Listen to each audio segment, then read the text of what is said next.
I'm sold up. Man, I'm in here trying to celebrate a birthday. And you know I'm good and well, it's a work day. No matter, we still gon' kick it. And we ain't getting trippy. No, my in the sports world this week, it seems like, or whenever things finally settled. And first, we're going to start off with no other than Tom Brady himself and Deflategate, something I'm incredibly happy is finally done with. It's been going on for close to a year and a half now, and Tom and his appeal for his 4-game suspension was denied in the second circuit of appeals again, and he's finally just given up. But the NFL Players Association wanted Brady to take it to the Supreme Court. Why would the Supreme Court want to hear this case? The Supreme Court turns down 99.9% of the cases that's brought to him anyway. That means they want to hear the cases that are going to change America, help America, and things that matter, and not deflated footballs.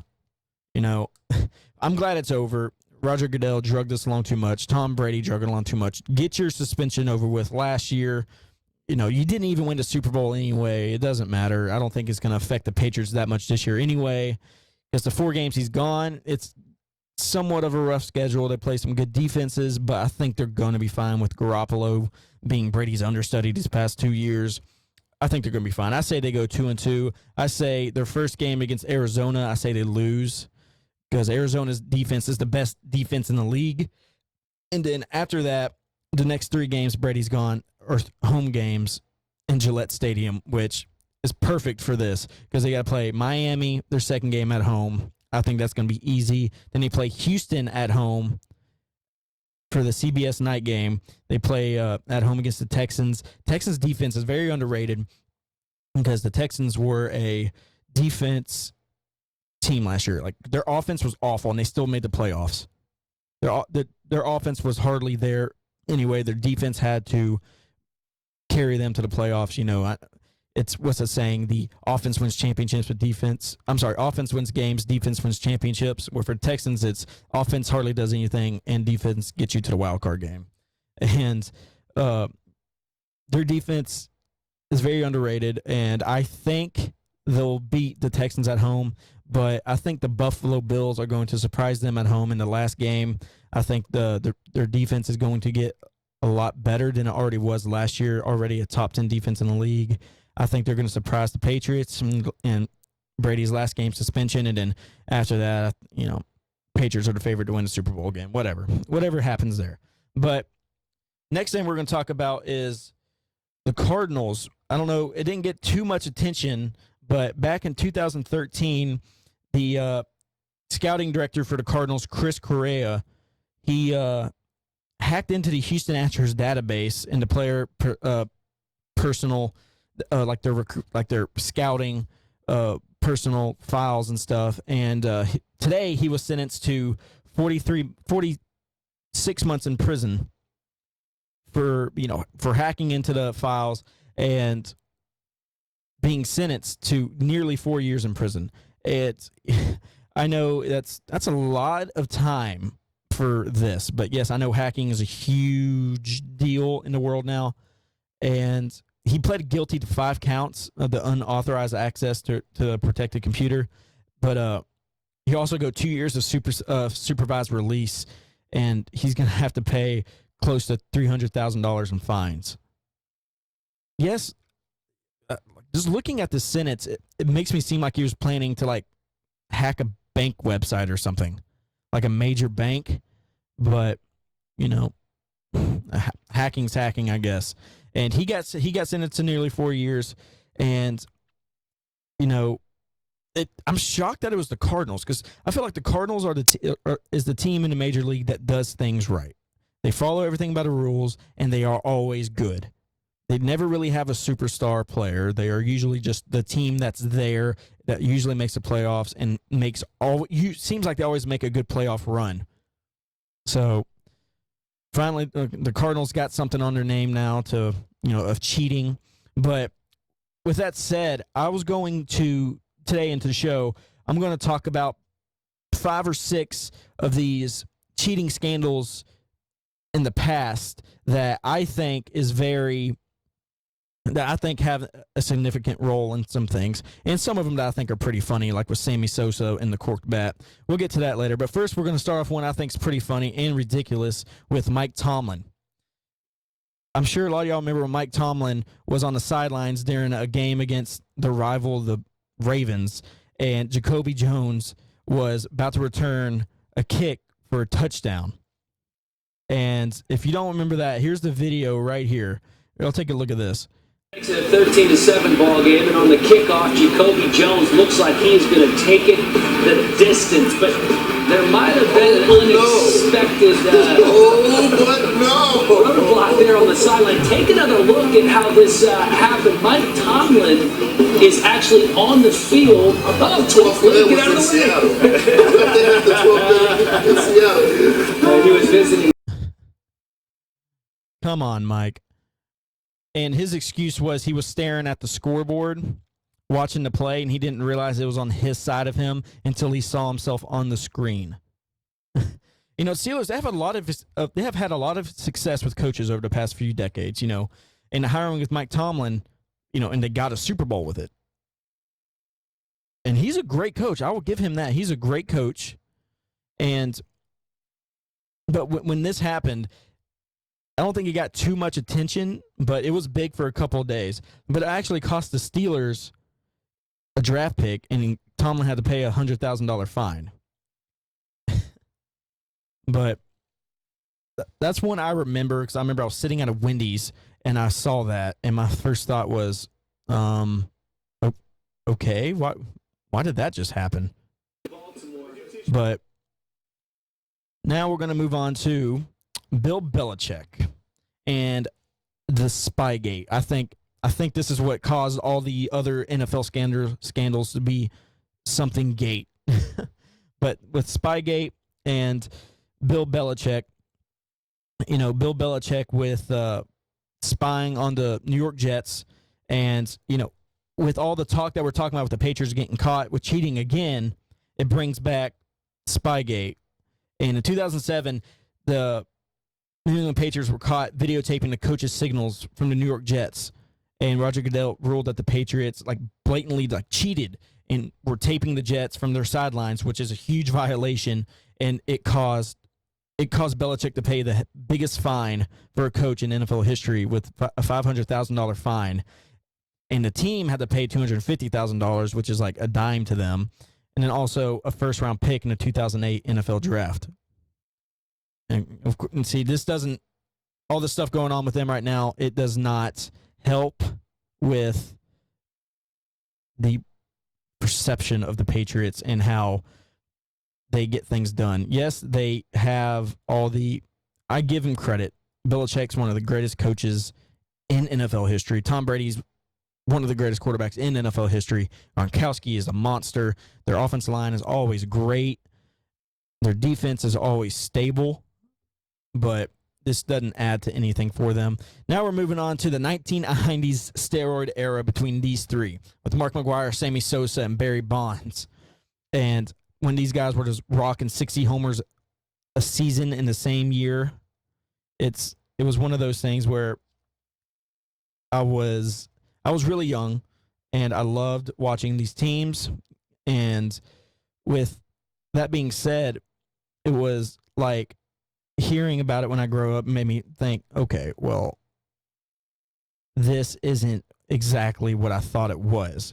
But, you know, perhaps it was like the most exciting era in baseball history, actually, because people want to see the long bombs. People want to see balls just being hit out of the park, like not over the fence, but actually out of the park. And that's what these three guys did.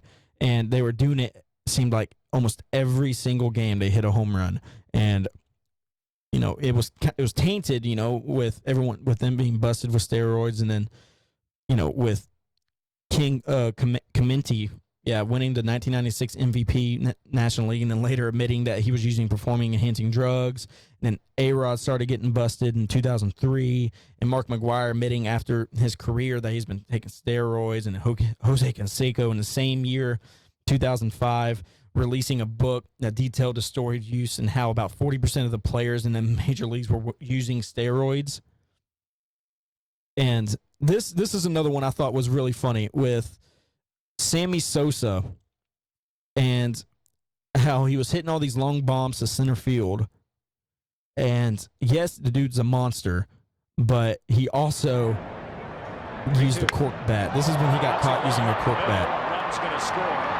Anderson to throw to first. They're tied. That'll bring home runs alive.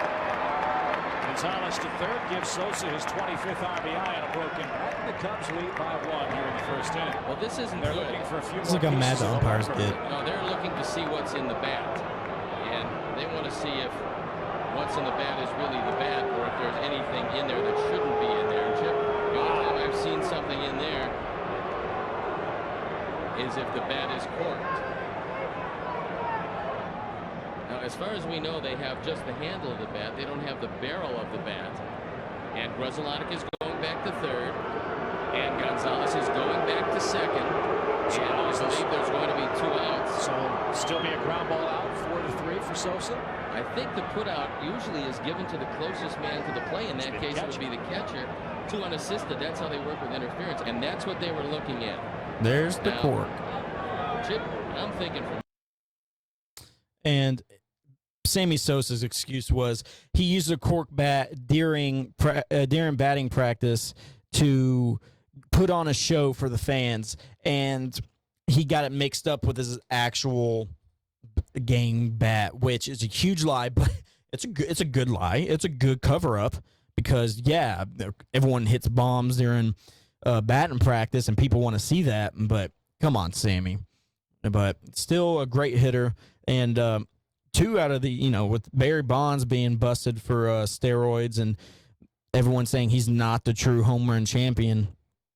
And, but, if you think about it, yes, steroids are wrong, but the hand-eye coordination that you have to hit home runs and actually hit a baseball in the major leagues is pretty impressive, which is why Barry Bonds and Mark McGwire are now hitting coaches in the major leagues. And so that shows just, how good they actually are at hitting. But yes, they did get some juice to get some more power in there. Now we're moving on to Pete Rose and the whole situation with Pete Rose and how he, he's the all-time hits leader and he's being denied the Hall of Fame. And after he retired, he got a manager's position with the Reds. And while he was managing the Reds, he was accused of betting on games, and he denied it for years and years and years. And after all that was done, he finally admitted that he was betting on almost every single game he was managing for the Reds, which got him a ban from the Hall of Fame and the reputation of a cheater. But I think times are changing, and I think he's going to be reinstated to the Hall of Fame someday. I don't know if it's going to happen anytime soon, but with that being said, all-time hit leader is the all-time hit leader, and I don't think you can argue that at all. And but I think the next thing I think we're about to talk about with the New York City, the New York City College basketball team, when they were caught basically having the other team shaved points in the it's like this. Okay, let me start over. It's the City College of New York. And they were just fresh off their NIT championship and an NCAA tournament title in the 1950 season. And, they were called the Beavers. And they would meet the players of the opposing teams before games, and basically in an organized crime fixed way, they would see point shaving, and they would reach high levels, and basically thousands and thousands and $1,000 were paid to schools and stuff like that. Then after the team beat Temple by 24 points in 1951, I think every player was arrested when they returned back to campus the next day. And many teams were punished, and a lot of teams still have their basketball teams shut down.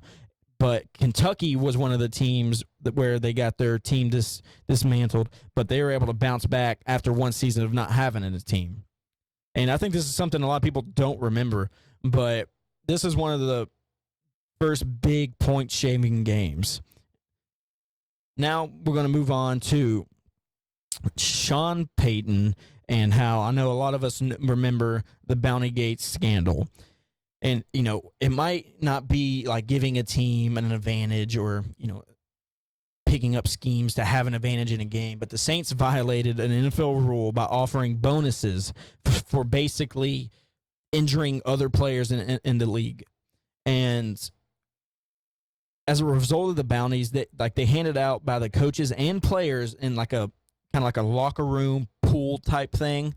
And, you know, many big name players were injured between 2009 and 2012 when the bounties were going on for the Saints. It's like Brett Favre in an NFC Championship game after he threw an interception. When the game was sealed for the Saints to go to the Super Bowl, someone just knocks him out. And I think that hit made him retire. But Kurt Warner and Aaron Rodgers and Cam Newton was even hurt. And, you know, they ended up winning the Super Bowl the first year of the bounty game. And then the head coach, Sean Payton, was actually suspended the entire 2012 season after that happened, whenever everything was found out. And it was just one of the big deals, especially for Saints fans, because we won the first Super Bowl in Saints history, and he was like almost a god figure like for sports fans here because he brought the first Super Bowl to New Orleans, and the Saints were just so bad for a while. He you know, it was Sean Payton and Drew Brees, and, you know, they came and saved the day after Hurricane Katrina, and then this happens. It was just kind of like, oh, it's kind of a bummer. But, all right, y'all, that was the show for today. I thank y'all for tuning in.